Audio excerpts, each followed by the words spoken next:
ಶ್ರೀಮಾತ.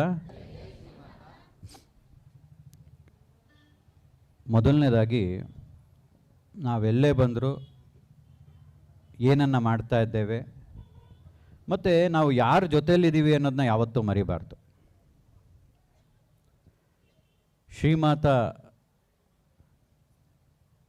ಅಪ್ಪಾಜಿಯವರ ಬಗ್ಗೆ ನಾವು ಹೇಳ್ತಾನೆ ಇರ್ತೀನಿ, ತಿಳಿಸ್ಕೊಡ್ತಾನೆ ಇರ್ತೀನಿ. ಅಣ್ಣಯ್ಯ ಕೇಳ್ತಾ ಇರ್ತಾರೆ ಎಷ್ಟೋ ಜನ, ಅಣ್ಣಯ್ಯ ನೀವು ಹೇಳ್ತಾ ಇರ್ತೀರ ಅಪ್ಪಾಜಿ ಬಗ್ಗೆ ತುಂಬ ಸಂತೋಷ ಆಗುತ್ತೆ ಅಂತ. ಅವ್ರಿಗೆಲ್ಲ ಹೇಳಿದೆ, ನನಗೆ ಅವ್ರಿರ್ಬೇಕದು. ಅದಕ್ಕೊಂದು ಸಣ್ಣ ಘಟನೆ ಓದ್ತಾ ಇದ್ದೆ, ಪುರಾಣದಲ್ಲಿ ಬರುತ್ತೆ ಕತೆ, ಅದನ್ನು ಹೇಳಿದ್ರೆ ನಮಗೆ ಸಹಜವಾಗಿ ಅರ್ಥವಾಗುತ್ತೆ. ಒಂದು ಋಷಿಯ ಆಶ್ರಮ ಇತ್ತು. ಆ ಋಷಿಯ ಆಶ್ರಮದಲ್ಲಿ ಒಂದು ಗಿಳಿ ವಾಸವಾಗಿತ್ತು. ಆ ಋಷಿ ಮಹಾ ತಪಸ್ವಿ, ಅನೇಕ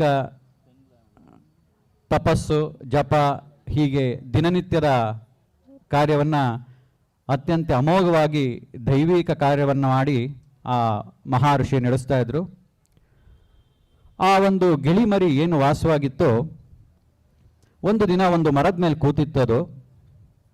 ಆ ಕೂತಿದ್ದಾಗ ಋಷಿ ಹೇಳ್ತಾನೆ ಆ ಗಿಳಿಮರಿಗೆ, ನೀನು ಸ್ವಲ್ಪ ದಿನ ಎಲ್ಲೂ ಓಡಾಡಬೇಡ, ನಮ್ಮ ಆಶ್ರಮ ಬಿಟ್ಟು ನೀನು ಹೋಗಬೇಡ ಅಂತ ಹೇಳ್ತಾನೆ. ಆ ಗಿಳಿಗೆ ಯಾಕೆ ಇವತ್ತು ಋಷಿ ಯಾವತ್ತೂ ಏನನ್ನೂ ನನಗೆ ಹೇಳ್ದೇ ಇದ್ದವ್ರು ಇವತ್ತು ಹೇಳ್ತಾ ಇದ್ದಾರಲ್ಲ ಅನ್ನೋ ಒಂದು ಅನುಮಾನ ಸ್ಟಾರ್ಟ್ ಆಗುತ್ತೆ. ಅದೇ ಹೊತ್ತಿಗೆ ಒಂದು ಆ ಸಮಯದಲ್ಲಿ ಯಮರಾಜ ಆ ಅರಣ್ಯದಲ್ಲಿ ನಡ್ಕೊಂಬರ್ತಾ ಇರ್ತಾನೆ. ಆ ಗಿಳಿಮರಿಯನ್ನು ನೋಡಿ ನಗ್ತಾನೆ. ನಗ್ಬಿಟ್ಟು ಹಾಗೆ ಮುಂದಕ್ಕೆ ಹೋಗ್ತಾನೆ, ಏನೂ ಮಾತಾಡೋದಿಲ್ಲ.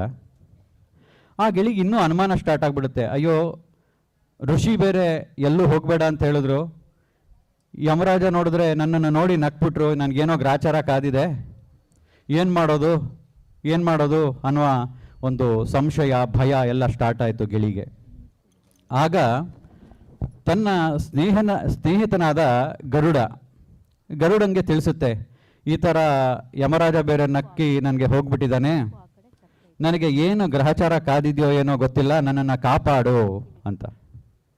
ಅದಕ್ಕೆ ಗರುಡ ವಿಷ್ಣುವಿನ ವಾಹನ ಅಲ್ವೇ, ಹಾಗಾಗಿ ಆಯಿತು, ನಾನು ಏನು ಹೆದರ್ಕೋಬೇಡ, ನಾನು ಯಮರಾಜನ ಹತ್ರ ಮಾತಾಡ್ತೀನಿ, ನನಗೆಲ್ಲ ಚೆನ್ನಾಗಿ ಗೊತ್ತು ಅಂತ ಹೇಳಿ ಆ ಗಿಣಿಮರಿಯನ್ನು ಕರ್ಕೊಂಡೋಗಿ ಸುಮಾರು ದೂರ ಇರುವಂತಹ ಒಂದು ಗುಹೆಯಲ್ಲಿ ಅಡಕ ಮಾಡಿ ಇಟ್ಬಿಟ್ಟು ಬಂದ್ಬಿಡ್ತೀನಿ. ಇಲ್ಲೇ ಇರೋ, ಆರಾಮಾಗಿರೋ, ನಿನಗೇನು ಇನ್ನು ಭಯ ಇಲ್ಲ, ಇಲ್ಲಿ ಯಾರೂ ಬರಲ್ಲ, ನಿನಗೇನೂ ಆಗಲ್ಲ ಅಂತ ಹೇಳಿಬಿಟ್ಟು ಆ ಗರುಡ ಪಕ್ಷಿ ಯಮರಾಜನ ಮೀಟ್ ಮಾಡಲಿಕ್ಕೆ ಹೋಗುತ್ತೆ.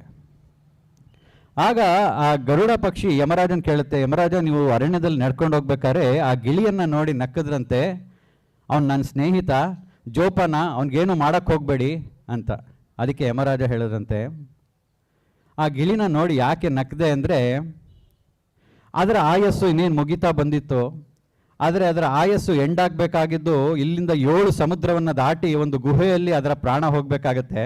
ನಾನು ಅದನ್ನು ನೋಡಿ ನಗ್ತೆ, ಈ ಗಿಳಿಮರಿ ಪಾಪ ಅಲ್ಲಿ ತಂಗೆ ಹೆಂಗೆ ಆಹಾರ ಹೋಗೋಕ್ಕೆ ಸಾಧ್ಯ, ಹಾಗಾಗಿ ಆ ಋಷಿಯ ಪ್ರಭಾವದಿಂದ ಅದು ಆರಾಮವಾಗಿ ಇವತ್ತು ಇದೆ ನೋಡಿ, ಈ ಸತಿನೂ ತಪ್ಪಿಸ್ಕೊಂಡ್ಬಿಡ್ತು ಇದು ಅಂತ ನನಗೆ ಖುಷಿ ಆಯಿತು, ಅದಕ್ಕೋಸ್ಕರ ನಗ್ದೆ ನಾನು ಅಂತ. ಅಷ್ಟರಲ್ಲಿ ಆ ಯಮಭಟ್ರು ಒಂದು ಆತ್ಮವನ್ನು ಹಿಡ್ಕೊಂಬರ್ತಾರೆ. ಅದು ಯಾರ್ದಪ್ಪ ಅಂದರೆ ಗಿಳಿಮರಿದು. ಏನಾಗಿತ್ತು ಅಂದರೆ ಈ ಗರುಡ ಕರ್ಕೊಂಡೋಗಿ ಬಿಟ್ಟಿತ್ತಲ್ಲ ಆ ಗುಹೆಯಲ್ಲಿ ಒಂದು ಬೆಕ್ಕು ವಾಸವಾಗಿತ್ತು, ಅದು ಯಾರಿಗೂ ಗೊತ್ತಿರಲಿಲ್ಲ. ಆ ಬೆಕ್ಕು ಬಂದು ಈ ಗಿಳಿಮರಿನ ತಿಂದಾಕೊಂಡ್ಬಿಟ್ಟಿದೆ. ಹಾಗೆ ನಮ್ಮದೆಲ್ಲ ಪರಿಸ್ಥಿತಿ ಗಿಳಿಮರಿ ಥರ, ಏನೇ ಆದರೂ ಭಯ. ಆ ಮಹರ್ಷಿ ಹೇಳಿರ್ತಾನೆ, ಆ ಮಹರ್ಷಿಯ ತಪೋ ಶಕ್ತಿಯಿಂದನೇ ಆ ಗಿಳಿಮರಿ ಇಷ್ಟು ದಿನ ಆರೋಗ್ಯವಾಗಿ ಆನಂದವಾಗಿ ಇತ್ತು ಅನ್ನೋದನ್ನ ವಿಚಾರವನ್ನು ಆ ಯಮರಾಜ ಹೇಳ್ತಾನೆ. ಯಾರಿಗೆ? ಗರುಡಂಗೆ. ಹಾಗೆ ಆ ಋಷಿಯ ಶಕ್ತಿಯಿಂದ ಆ ಗಿಳಿಮರಿ ಆನಂದವಾಗಿತ್ತು. ಯಾವಾಗ ಅದಕ್ಕೆ ಆ ಸಂಶಯ ಭಯ ಅನ್ನೋದು ಕಾಡಕ್ಕೆ ಸ್ಟಾರ್ಟ್ ಆಯಿತೋ, ನನಗೆ ಯಾರೂ ಕಾಪಾಡೋರಿಲ್ಲ ಅನ್ನುವುದೊಂದು ಸ್ಟಾರ್ಟ್ ಆಯಿತು, ಅದು ಇನ್ನೊಬ್ರದ್ದು ಹೆಲ್ಪ್ ತೊಗೊಳಕ್ಕೆ ಹೋಯ್ತು, ಅದೇನೋ ಮಾಡೋಕ್ಕೆ ಹೋಗಿ ಕೊನೆಗೆ ಸಿಗಾಕೊಂಡು ತನ್ನ ಪ್ರಾಣವನ್ನು ಬಿಡಬೇಕಾಯ್ತು. ಹಾಗೆ ನಮ್ಮ ಪರಿಸ್ಥಿತಿ ಹಾಗೆ. ಭಗವಂತ ನಮಗೆ ಅಪ್ಪಾಜಿ ಹೇಳ್ದಂಗೆ ನಮ್ಮ ತಂದೆ ತಾಯಿಗಳ ಪುಣ್ಯದಿಂದ ಒಂದು ಸತ್ಕಾರ್ಯಕ್ಕೆ ಒಂದು ಗುರುಗಳ ಹತ್ರ ಸೇರಿಸ್ತಾ ಇರ್ತಾರೆ. ನಾವು ನಿಷ್ಠೆಯಿಂದ ಆ ಶ್ರದ್ಧಾ ಭಕ್ತಿಯಿಂದ ಆ ಗುರುಗಳ ಹೇಳಿದ್ದನ್ನು ನಾವು ನಡ್ಕೊಂಡು ಹೋದರೆ ಸಾಕು. ಅನನ್ಯಾಶ್ಚಿಂತಯಂತೋ ಯೇ ಜನ ಪರ್ಯುಪಾಸತೆ. ವಿಷ್ಣು ಹೇಳಿದಾನೆ, ಯಾರು ನಿನಗೆ ಆಧಾರ ಅಂತ ತಿಳ್ಕೊತೀವಿ ಅವರನ್ನು ಪೂರ್ಣವಾಗಿ ನಂಬಿದಾಗ ನಾನೇ ಅವನ ರೂಪದಲ್ಲಿ ಕಾಪಾಡ್ತೀನಿ ಅಂತ. ಹಾಗೆ ಶ್ರೀಮಾತ ಅಪ್ಪಾಜಿಯವರು ನಮಗೆ ಬಂದಿದ್ದಾರೆ, ಸಿಕ್ಕಿದ್ದಾರೆ. ಅವರನ್ನು ನಾವು ಆಧಾರವಾಗಿ ಇಟ್ಕೊಂಡು ಯಾವ ಸಂಶಯವೂ ಇಲ್ದಲೆ, ಯಾವ ಭಯವೂ ಇಲ್ದಲೆ ಅವರ ಪಾದಕ್ಕೆ ಎಲ್ಲವನ್ನು ಅರ್ಪಿಸಿ ಆನಂದವಾಗಿದ್ದರೆ ಆ ಗಿಳಿಮರಿಗೂ ಏನೂ ಆಗ್ತಾ ಇರಲಿಲ್ಲ, ನಮಗೂ ಏನೂ ಆಗಲ್ಲ. ಯಾವಾಗ ನಮ್ಮಲ್ಲಿ ಆ ಸಂಶಯ, ಭಯ ಏನು ಅನ್ನೋತ ಕಾಡಕ್ಕೆ ಸ್ಟಾರ್ಟ್ ಆಗುತ್ತೆ, ಆವಾಗೆಲ್ಲವೂ ತೊಂದರೆ ಆಗುತ್ತೆ. ಅದೇ ರೀತಿಯೂ ಅಷ್ಟೇ, ನಮ್ಮಲ್ಲಿ ಈ ಸಂಶಯಗಳು ಹುಟ್ಟಾಕದೆ ಹಾಗೆ, ಅಯ್ಯೋ ನಾನು 4 ವರ್ಷದಿಂದ ಗ್ರೂಪಲ್ಲಿದ್ದೀನಿ, ಅಪ್ಪಾಜಿಯವರು ಅವಾಗ ಹಾಗಿರಲಿಲ್ಲ, ಇವಾಗ ಹೀಗಿರಲಿಲ್ಲ. Who are we to decide? ನಾವು ಅವ್ರಿಗಿಂತ ದೊಡ್ಡವರಾಗ್ಬಿಟ್ವಾ? ಅವಾಗ ಯಾರು ಶ್ರೀಚಕ್ರನಲ್ಲಿಯೇ ದುರ್ಗಾವಸ್ತ್ರ ಅಂತ ಏನು ಮಾತಾಡ್ತಾ ಇರಲಿಲ್ಲ, ಅವಾಗೆಲ್ಲ ಮಾತಾಡ್ತಾ ಇದ್ದಾರೆ. ಆ ಋಷಿನೂ ಅಷ್ಟೇ, ಆ ಗಿಳಿಗೆ 10 ವರ್ಷ ಜೊತೆಲಿತ್ತು, ಆ ಗಿಳಿಗೆ ಏನೂ ಹೇಳಿರಲಿಲ್ಲ. ಆದರೆ ಅದಕ್ಕೆ ಗೊತ್ತಿತ್ತು ಇದು ಯಾಕೋ ಕಂಟಕ ಕಾಯ್ತಾ ಇದೆ ಅಂದ್ಬಿಟ್ಟು ಗಿಳಿಗೆ ಹುಷಾರಪ್ಪ ಜೋಪಾನವಾಗಿರು ಅಂತ ಹೇಳ್ದ ಮಹರ್ಷಿ. ಆವಾಗಲೇ ಸಂಶಯ ಸ್ಟಾರ್ಟ್ ಆಗೋಯ್ತು ಗಿಳಿಗೆ. ಹಾಗೆ ಜೊತೆಯಲ್ಲೇ ಇದ್ದು ಆ ಒಂದು ಇಂಟ್ಯೂಷನ್ನಲ್ಲಿ ಅಪ್ಪಾಜಿಯವರು ಅದನ್ನ ಹೇಳ್ತಾನೆ ಇರ್ತೀವಿ, ಶಕ್ತಿ ಪ್ರಯೋಗ ಅಂತ. ಹಾಗಾಗಿ ಈ ಶಕ್ತಿ ಪ್ರಯೋಗ ಖಂಡಿತವಾಗ್ಲೂ ನಮ್ಗೆ ಅರ್ಥವಾಗಲ್ಲ. ಆದರೆ ಆ ಮಾತಿನ ಮೇಲೆ, ಅವರ ಮಾತಿನ ಮೇಲೆ ಯಾರು ನಂಬಿಕೆ ಇಟ್ಟು, ಶ್ರೀಚಕ್ರ ನಿಲೆಯೇ ಅಪ್ಪಾಜಿಯ ಶಕ್ತಿ. ಶ್ರೀಮಾತ ಅಪ್ಪಾಜಿ ಗುರುವಾದರೆ ಶ್ರೀಚಕ್ರ ನಿಲೆಯೇ ಆ ಗುರುವಿನ ಶಕ್ತಿ.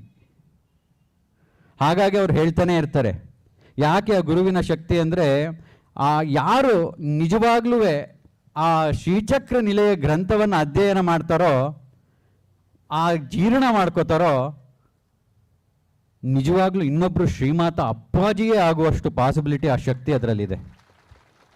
ಹಾಗಾಗಿ ತನ್ನ ಜೀವನದ ಈಗ ಎಲ್ಲ ಮೊನ್ನೆನೂ ಅಷ್ಟೇ, ನಾವು ಚಿಕ್ಕಮಗಳೂರಿನಲ್ಲಿ ಒಂದು ಮದುವೆ ಅಂತ ಹೋಗಿದ್ದೆ. ಅಲ್ಲಿ ರತ್ನಾಕರ ಭಟ್ರು ಬರೆದಂತಹ ಲಲಿತಾ ಸಹಸ್ರನಾಮದ ಭಾಷ್ಯವನ್ನು ಓದ್ತಾ ಇದ್ದೆ. ಭಾಷ್ಯ ಸುಮಾರು ಜನ ಬರೆದಿದ್ದಾರೆ, ಅದರ ಅರ್ಥ ಏನು, ಅದರ ವಿವರಣೆ ಭಾರಿ ಚೆನ್ನಾಗಿ ಮಾಡಿದ್ದಾರೆ.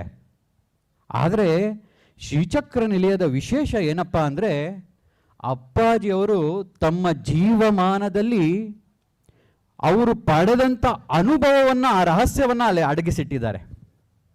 ಅದಕ್ಕೆ ಅದನ್ನ ನಾನು ಓದಿ ಅಂತ ಹೇಳಿಲ್ಲ, ಅಧ್ಯಯನ ಮಾಡಿದ್ರೆ ಅಂತ ಹೇಳಿದ್ದು. ಅದಕ್ಕೆ ಲಾಸ್ಟ್ ಟೈಮ್ ಪುಣೆಯಲ್ಲಿ ಮಾತಾಡ್ಬೇಕಾದ್ರೆ ಹೇಳಿದೆ ನಾನು, ಯಾರಲ್ಲಿ ಶ್ರದ್ಧೆ ನಿಷ್ಠೆ ಇರುತ್ತೋ ಆ ಶ್ರೀಚಕ್ರ ನಿಲೆಯೇ it will be look like a devi ಅಂತ. ಅದು ಅಪ್ಪಾಜಿ ಹೇಳಿದ್ರು, ಅವರಲ್ಲಿ ಶ್ರದ್ಧೆ ಇರಲಿ ನಿಷ್ಠೆ ಇರದೇ ಇದ್ರೂ ಇಟ್ ವಿಲ್ ವರ್ಕ್. ಅಂದರೆ ಅವರಿಗೆ ಗೊತ್ತಿದೆ ಆ ಶ್ರೀಚಕ್ರ ನಿಲೆಯ ಗ್ರಂಥದ ಪ್ರಭಾವವೆಷ್ಟು ಅಂತ. ಆ ಮನೆಯಲ್ಲಿ ಎಂಟ್ರಾಗ್ತಾ ಇದ್ದಂಗೆ ಆ ಶಕ್ತಿಯ ಪ್ರಭಾವ ಸ್ಟಾರ್ಟ್ ಆಗುತ್ತೆ.